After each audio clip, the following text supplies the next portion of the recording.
time we hit it, we make it more powerful. We can't attack. What are you saying? I'm saying it's unkillable.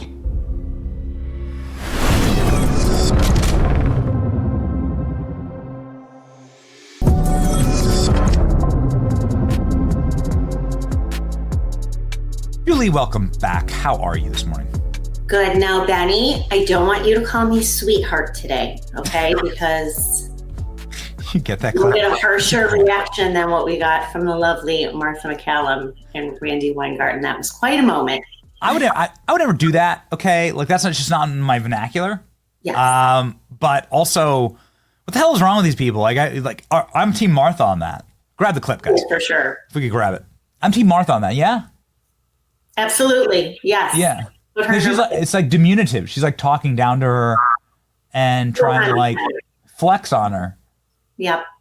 Okay, good. Maybe Randy Weingarten can start a new podcast with Shannon Sharp. You know, you could use be really special. Disney will buy it for sure. Like it'd be really special, both of them. Okay. Here's what it's a short clip. Here's what Julie's talking about. Have actually very difficult. Martha, sweetheart, listen to me. Please don't call me sweetheart. It actually does. I'm sorry. My bad. It actually does matter. What the hell's wrong with these people? I don't know. Okay. All right. So something that is actually a sweetheart deal is a criminal alien who is going to get out of prison after slaughtering a couple of Americans. Bill Maloogian broke it this morning, and he's going to get out after 3 years. Essentially like good behavior and earning points, from the federal system. I'm sorry, from the state system in California, and get rewarded for killing Americans. My question to you, Julie, is Pam Bondi's out saying we're going to make sure that this person pays. How does that operation work? How easy is it for the feds to come over top in a case like this? We talked about the George Floyd case, how they did this. And to say, no, even if a state F's this up or if a state is particularly woke or loose on charging, sentencing, or imprisonment, that the feds can come in over the top in this murder case with the criminal alien where they clearly have jurisdiction and can really make this person pay. I mean, we'll see what Pam Bondi has to do in this situation. It's just outrageous. And, it just goes in line with why Donald Trump was elected. A big reason, obviously, to keep our country safe from these illegal criminals, to close up the border, to deport people, illegals, especially the 8 to 10 million who entered under the Biden regime. And we'll talk about the Venezuelan illegal issue in a moment. But how can anyone possibly justify this?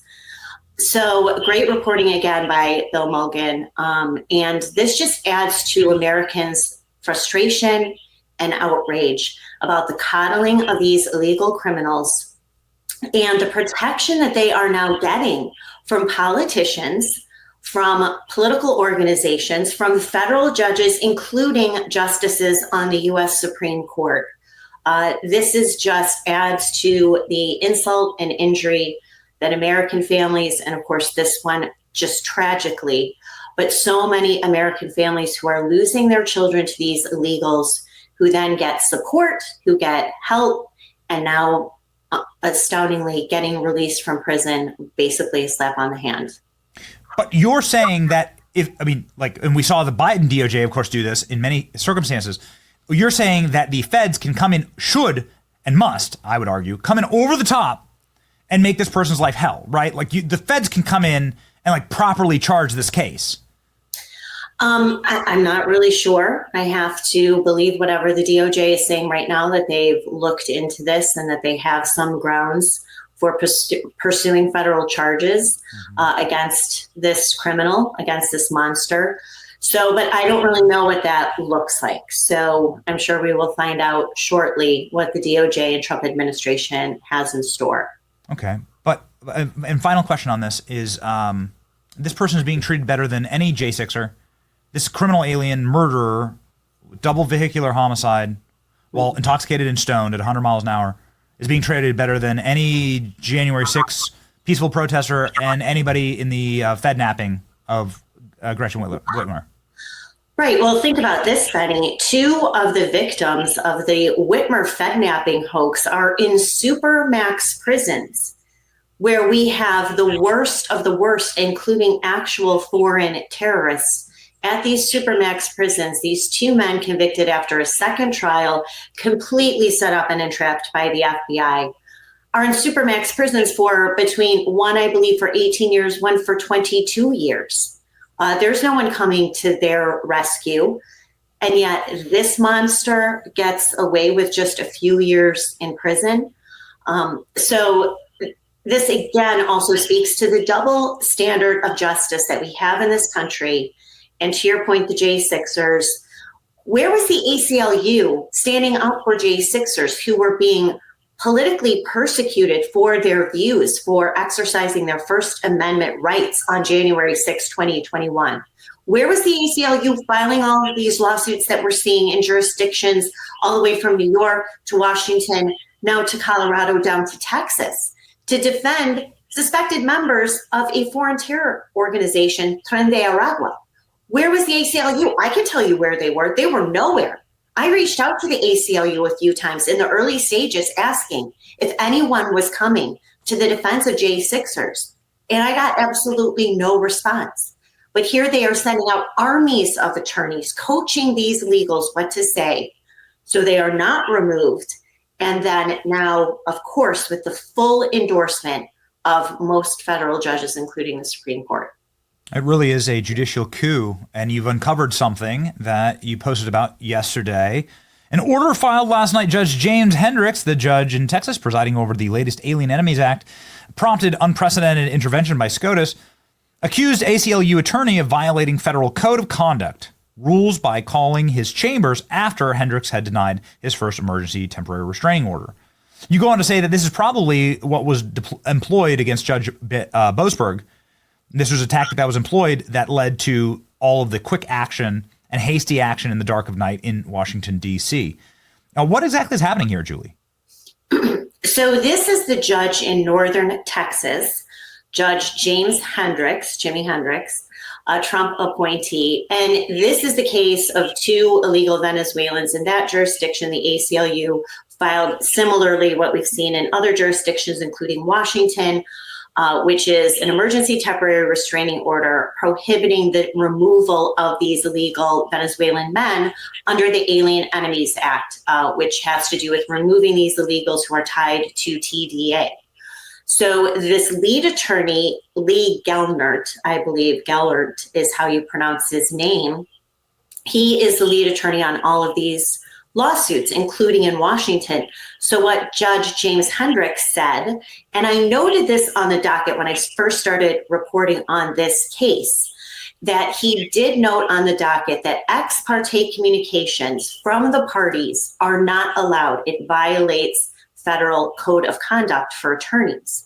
But what he did is accuse this ACLU lawyer of misconduct, saying that he reached out to the judge directly, left this voicemail desperately trying to get this temporary restraining order that the judge was planning to deny, and then turn this into a class action suit like we've saw in Washington, D.C., and then in Colorado yesterday.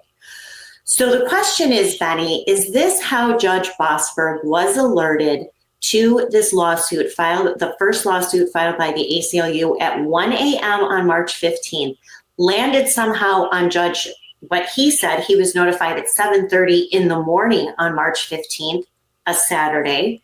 How did that happen? Boasberg very vague about that.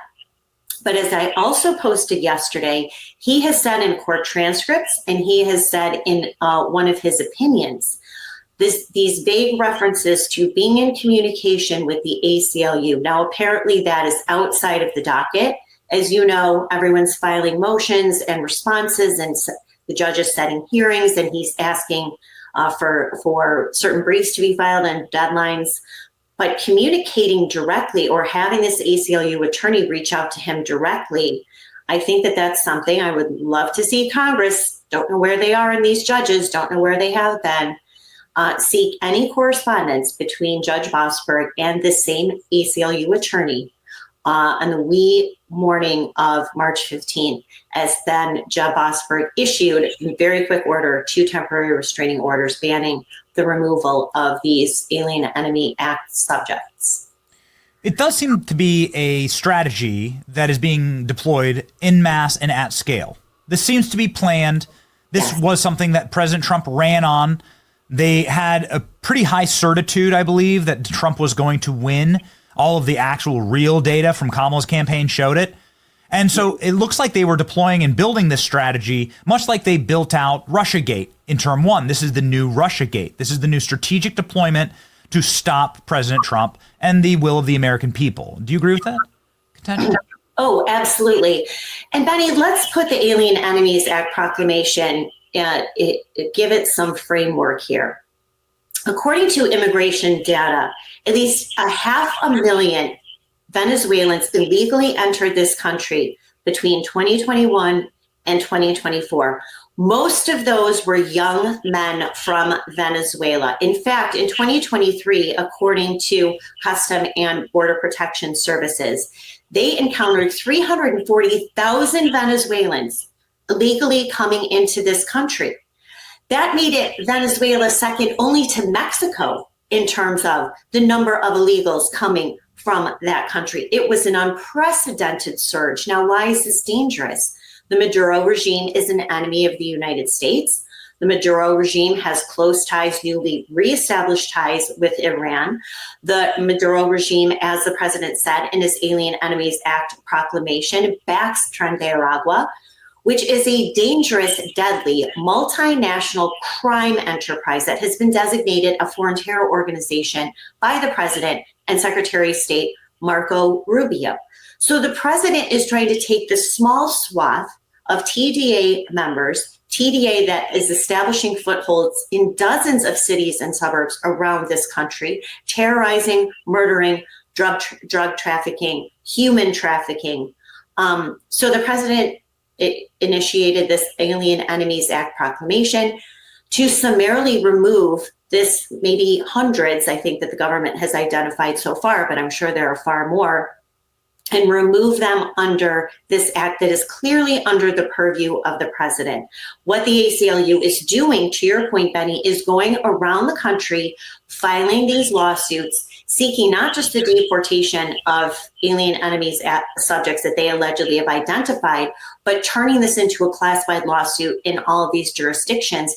And that is, again, what happened in this Colorado case. We could talk a little bit more. I was posting about that as well, where now these judges, Benny, and I have a piece of Declassified with Julie Kelly on this, these judges have all acknowledged the limited, if not non-existent, role of the judiciary in reviewing the president use of the Alien Enemies Act. But here they are, including the Supreme Court, again, unprecedented moves by these judges to interfere what is clearly presidential turf, foreign policy, immigration policy, diplomacy, etc., and now interfering in this in a very dangerous, reckless way. I think it can't be stated strongly enough, and then let's jump right into your piece, that the constitutional crisis is being created not by President Trump executing his lawful Article 2 powers, but by the courts interfering and stopping the president from using those powers. Is this a correct contention, Julie?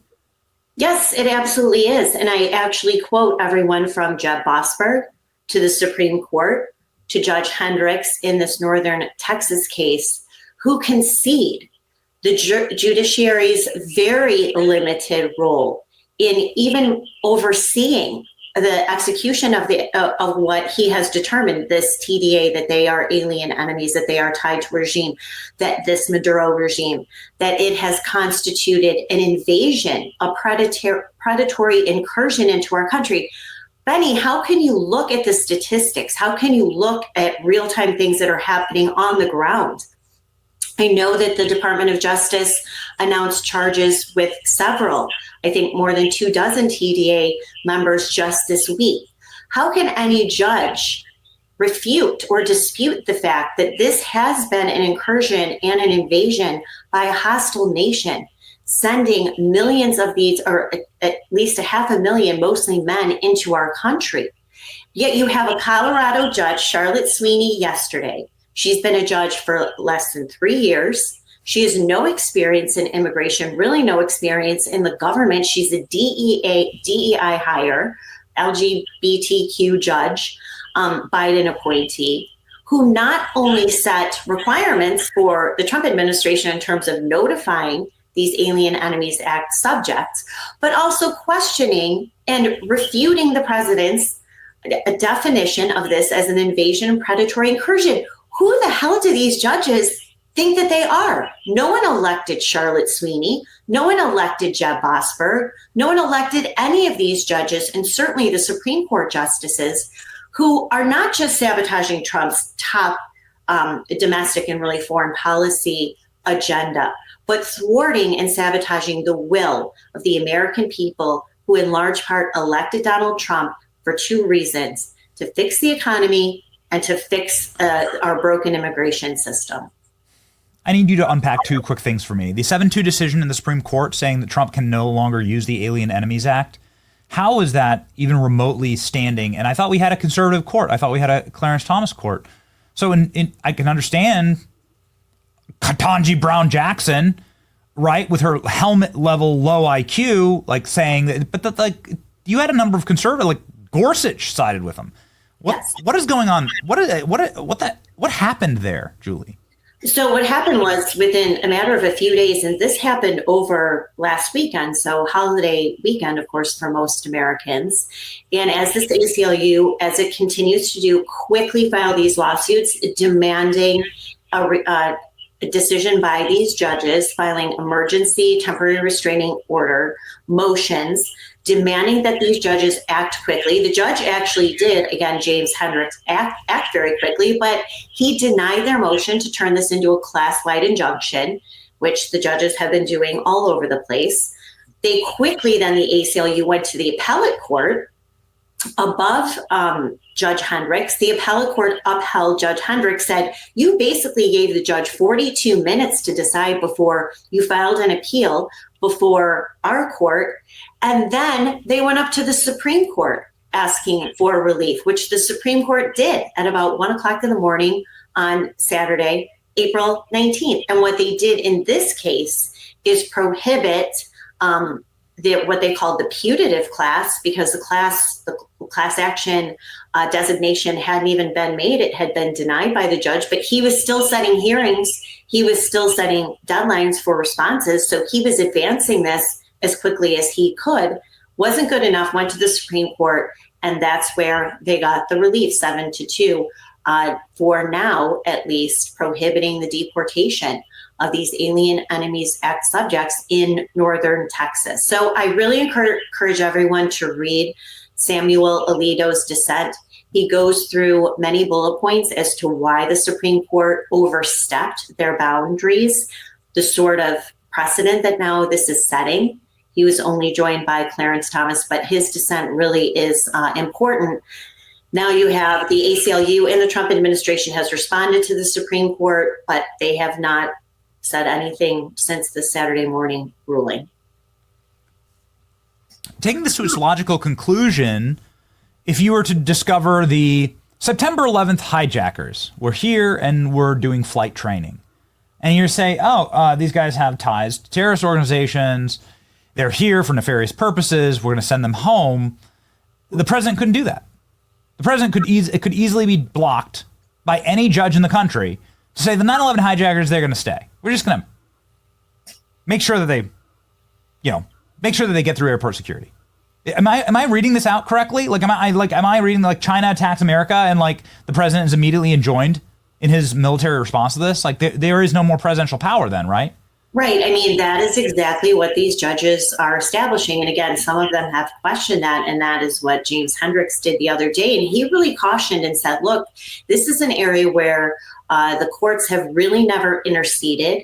This is a political branch decision, meeting, of course, the president, and then authorization by Congress on these issues.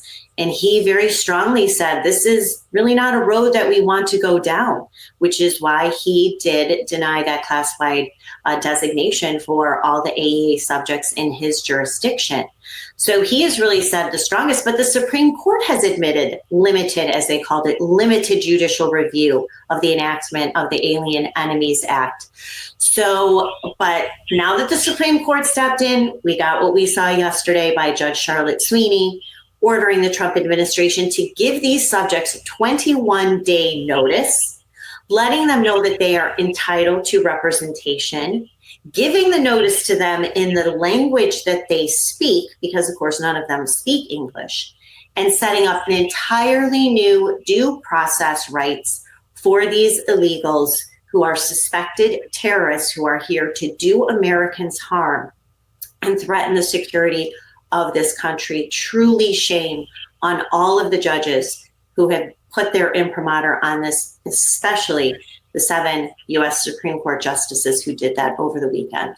Yeah, I mean, I don't like this turn of phrase, but Gorsuch is from he's from Colorado. He was a Colorado judge, and so with Tren de Aragua and what they're doing in Colorado, I mean, we've all seen the articles. Like, this is literal blood on his hands. I just can't believe that he would make this ruling, and then Colorado being the first place to say we're going to protect these people. Very quickly,